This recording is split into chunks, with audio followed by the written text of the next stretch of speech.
Authorities to declare calamity.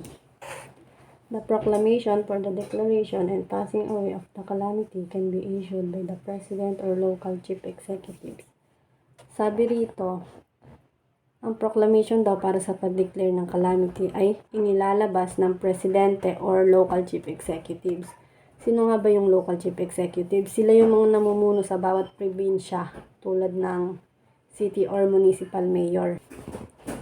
The twin requirement of the proclamation of the passing away of the calamity and determination of the extent of damages suffered by the jail or prison giving PDL opportunity to escape shall be complied with for the grant of STAL. Sabi rito, sa pagbibigay ng STAL, dapat kasama sa proklamasyon ang pagpana at lawak na natamo ng kulungan na nagbibigay ng pagkakataon sa mga PDL upang makatakas. Qualification of STAL. PDL evaded the period of preventive imprisonment or service of sentence on occasion of disorder or choose to stay resulting from any of the following. Iniiwasan daw po ng PDL ang panahon ng preventive imprisonment or serbisyo ng sentensya kapag may kaguluhan o pinipiling manatili sa nagresulta mula sa aliman sa mga sumusunod. Conflagration, sunog, earthquake, lindol, explosion, pagsabog, similar catastrophe, or during a mutiny in which he has not participated. 2. There must be a prior declaration of calamity and it is passing away. Dapat may nauna daw pong declaration ng kalamidad at kung kailan ito natapos.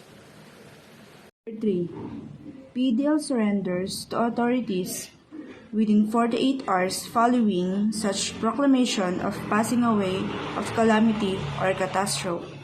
Sa number 3, dito sinasabi na qualified sa STAL yung mga PDL na nasa loob ng 48 hours ay sumuko o kusa silang pumunta sa mga authorities after ng calamity. Number 4, entitlement.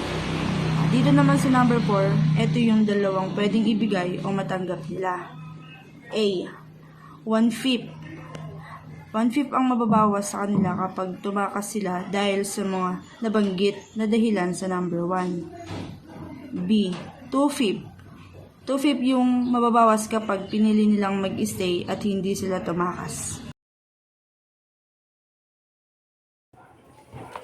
Section 6, Time Allowance for Study, Teaching, and Mentoring. At any time during the period of imprisonment, an accused or prisoner convicted by final judgment shall be allowed, in addition to the benefits provided for under Section 2, Rule 5, another deduction of 15 days for each month of his time rendered for study, teaching, or mentoring service. During the period of imprisonment, ang isang accused or prisoner by final judgment ay dapat daw pinapayagan na mabawasan ng 15 days every month para sa kanilang pagtuturo, pag-aaral at services. Study, teaching, or mentoring refers to activities undertaken by the prisoner that contribute to their personal development and the welfare of others. Study could mean the prisoner is enrolled in educational programs or courses, perhaps working towards a degree, certification, or simply gaining new knowledge in a particular subject area.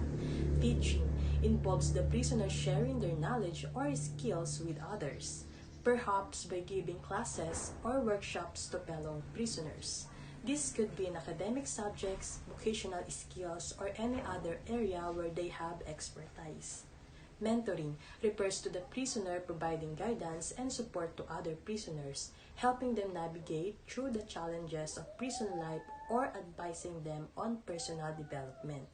This could be done in a formal program or on an informal basis. 1. The prison authorities shall determine activities which may be credited with PASTM upon recommendation of the MSEC, which means the Management, Screening, and Evaluation Community, or MSEC, plays a role in this process by providing recommendations to the prison authorities regarding the activities that should be considered for TASTM.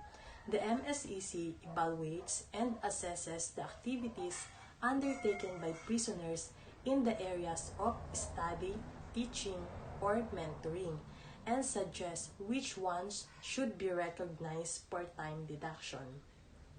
Ultimately, it is the prison authorities who have the authority to make the final determination on which activities qualify for TASTM.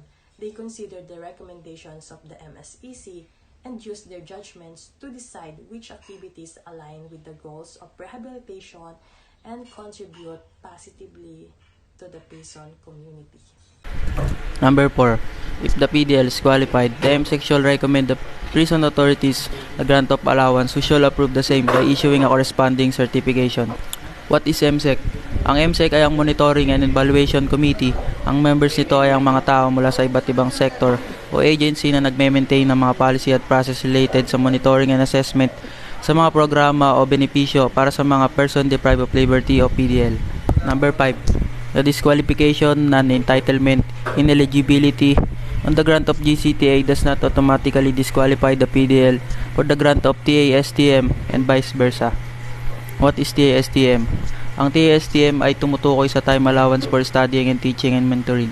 Ito ay isang uri ng allowance o benefits na maaaring ibigay sa mga person deprived of liberty o PDL under ng ilang programs ng prison o bilang bahagi ng kanilang rehabilitation.